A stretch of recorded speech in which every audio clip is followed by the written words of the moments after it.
Hi, friends. This is Dr. Arpita Gupta Dipalma, and you're listening to my podcast, From Pissed Off to Poised. This show is for busy women physicians and professionals just like you who are ready to take control of their emotions while learning how to excel in juggling all the things they are responsible for in life. It's for overextended mamas who are trying to figure out how to work smarter, not harder. It's for multitasking women who are tired of playing the role of the angry and resentful air traffic controller, who simply want to learn how to create a life that is more calm, intentional, and joyful for themselves. My goal is to help you learn how to eliminate the overwhelm and maintain your composure in high-stress situations that you face with the demands in your day-to-day life. Because I get you guys, this was totally me. You are not alone. I invite you to embark on your journey of transformation with me. Enjoy the listen.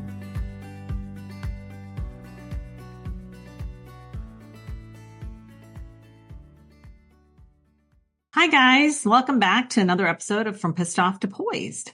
Last week we talked about the definition of trauma, and we began to explore how different scenarios in our past might actually constitute little traumas versus big traumas for us and for other individuals. I want to take a moment to point out that it's also very important to recognize that what may be traumatic for one person may actually have no form of traumatic impact on another. So we cannot and should not be judged to what someone finds to be traumatic for them. I also briefly mentioned the stress-trauma continuum last week, and this week I want to give you more detail to explain what exactly this is. So, what is the continuum? It's exactly that, a continuum moving from stress to toxic stress to trauma. The distinguishing characteristics are what move us from one end of the continuum to another. So it starts with stress as the first stop on that continuum. Stress is limited, unexpected, unpleasant, or undesired. We get support when we're under stress. It's central for our own personal growth and development. So stress, in a way, is actually good for us. It helps us push ourselves forward to the next thing to accomplish our goals. So again, let me repeat that. Stress is limited, unexpected, unpleasant, or undesired. However, we have the support that we need to move through it, and it's central for our growth and development. So this is the first stop on the continuum. Then, after stress, when you have prolonged exposure to that stress, you don't have those protective supports. You can't really escape from the stress. You don't have time to recover from it or rest. You aren't able to really grow or develop from the experiences that you're having. There is high level uncertainty. There is decreased capacity to trust. This is when it becomes toxic stress. So anytime you have any of this level of exposure, moving to the second stop on that continuum, it becomes toxic stress. So I'm going to repeat it again. Toxic stress is what is constituted by prolonged exposure to that stress, absent protective supports, the inability to escape from it, no time for recovery or rest in between the situations, no growth or development. It actually harms the growth or development you might be experiencing. There's high level of uncertainty, and there's a decreased capacity to trust. So that all defines toxic stress. And finally, the last stop is when toxic stress becomes trauma. Trauma is when our system has become primed to react. Trauma is when the experiences that we've had in the past that are traumatic for us have become embodied in our system. It is defined by an altered sense of safety. And when we have had trauma that's become embodied, it harms and derails our growth and development.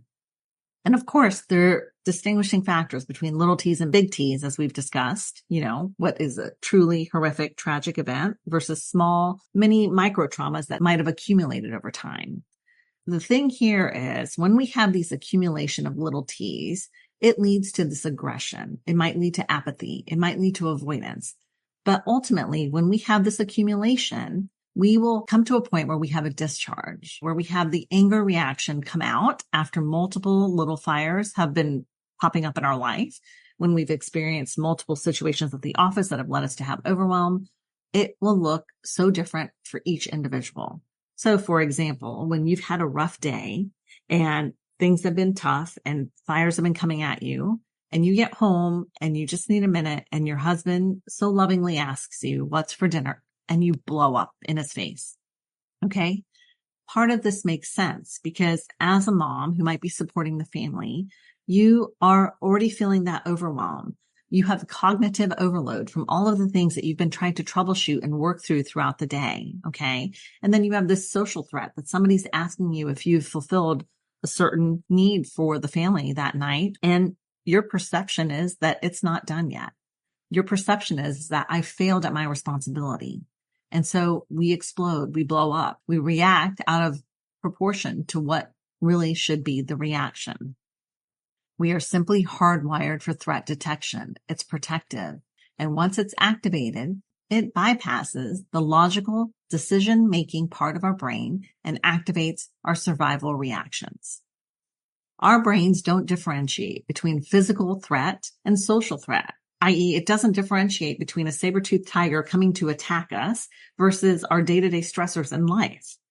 And so when we can increase our awareness of our activation, we can become more curious about what is happening and then determine if it's truly a threat. With toxic stress, our fight-flight mode is more easily activated. And once activated, all it's trying to do is preserve our life.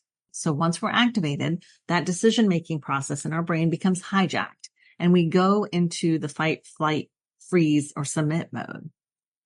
Our system assesses the amount of threat we have based on our past experiences, not necessarily on the current situation. It's not specific, but rather very sensitive. So when we have chronic exposure, it's sensitizing and priming our system for more timely response with the repeat exposures. It's like a fire alarm responding to smoke. You sometimes become fully activated without having all of the proper cues, right? Our threat detection throws us into a response without always being fully accurate. I gave an example last episode about the fire alarm in the hotel. We were staying at a hotel. We actually were moving my daughter in for college and we were at the hotel. And a couple weeks prior, my family member's home had been broken into.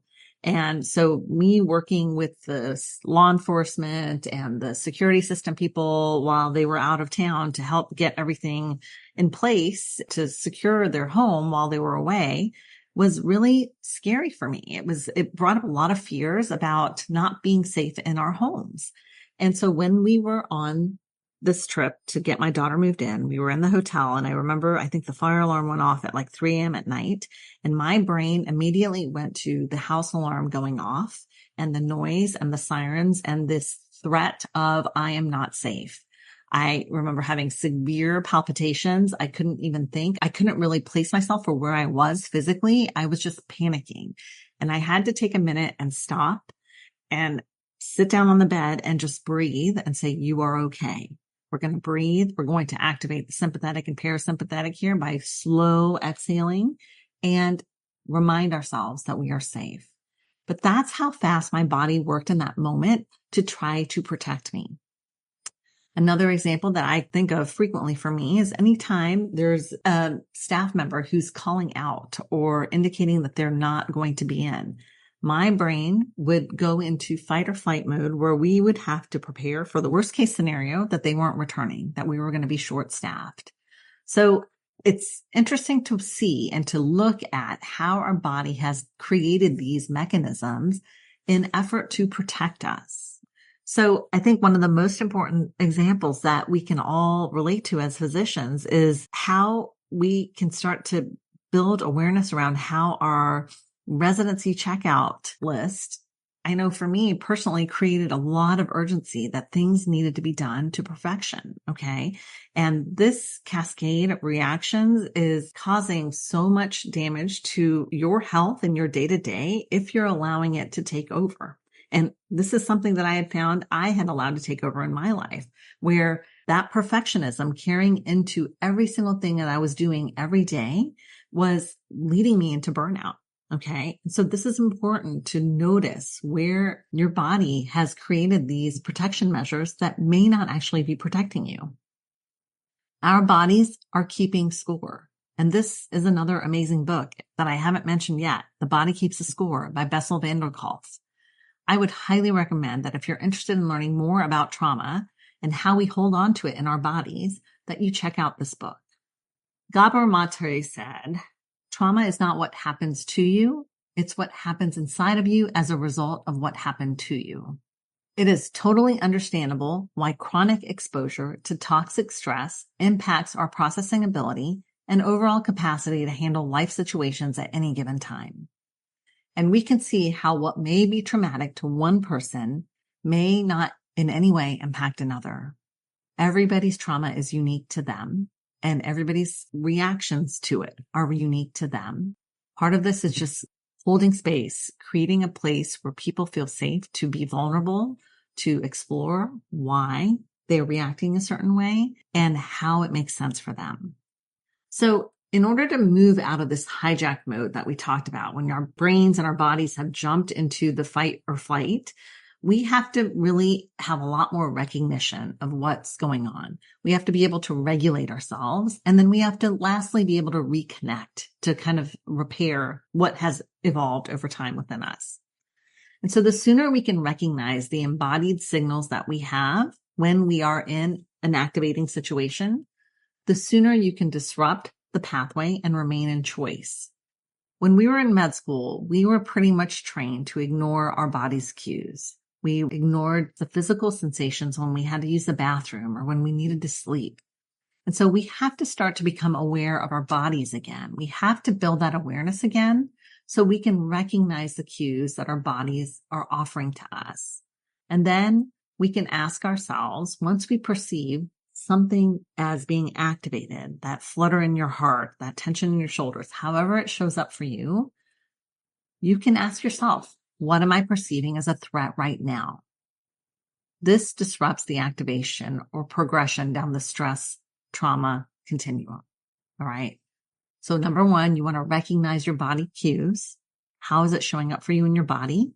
Number two, ask yourself what the threat is or what is your body perceiving as the threat? Number three, you get to settle in choice, settle that glitter. All right. So being able to settle in choice and settle glitter, that's the final step. And that takes some work. And this is where I recommend that you work with a professional if you've had trauma that you need to process. My reason for talking about this today is to share that it is possible that it makes complete sense that the events that we all experienced during our training can be classified as traumas. It might be little trauma for some people. It might be big trauma for some people. It might not be a trauma at all for others. And even the events that we've had earlier in our lives in general may constitute some form of trauma for us. So we don't want to diminish it. We don't want to make ourselves wrong when we start to notice that maybe a certain situation impacted us in a way that we kind of were saying was out of proportion to what it should have been. It doesn't matter. If it was impactful for you, we're going to work through that together. We're going to give ourselves compassion and kindness to acknowledge that it was there, because that's when you begin to allow yourself to start to heal. So when you are exposed to certain situations that bring up a memory, even if it's subconsciously, with that same flavor of trauma, it may activate your threat detection systems. And when these systems are activated, if your efficient neural pathways are accustomed to responding with anger, it makes sense. It makes total sense why you might be losing control and have no idea why you're showing up so angry so quickly and why you can't seem to stop. The first step towards making change is simply building awareness. And when we can start to create a safe space to share what we're discovering in our reflections, we're able to connect with others in a way that is so sacred and so healing. Because as my teacher, Dr. Saraf, says, connection mitigates trauma. There was a lot in today's episode, guys. There's a lot of definitions. There's a lot of content. So I want you to take some time to reflect on what situations in your past may have been stressors, if they became toxic stressors, and if you could now classify them maybe even as traumas. Take some time to reflect and build awareness on how these past situations may be impacting your ability to intentionally respond to your current day challenges and hurdles. Does it actually make sense that you are reactionary at times when you think about the why? Awareness is the first step, and you're on your way. I know I talk a lot about awareness and we might be doing a lot of reflection, but maybe that's the point. Until next time, you guys take care. I hope you enjoyed today's episode of From Pissed Off to Poised. Remember, transformation is a journey, not a destination. So enjoy the ride. Don't forget to subscribe, rate, and review From Pissed Off to Poised on your favorite podcast platform. Your feedback supports my mission to get this podcast out to help other women physicians and professionals like you on their path to creating a more peaceful life with more intention and more joy. I enjoy reading every message I get with your input and feedback on my journey, so keep them coming. And if you have a friend who might enjoy the listen, please share this episode and show with them. Lastly, if you want to learn more about my coaching programs and course offerings, check out my website at www.thoughtworkmd.com. Feel free to reach out to me to learn more about investing in yourself through one-to-one coaching so you can start living the life you've always wanted. This show is for general educational and entertainment purposes only. Life coaching is not a substitute for therapy or medical treatment.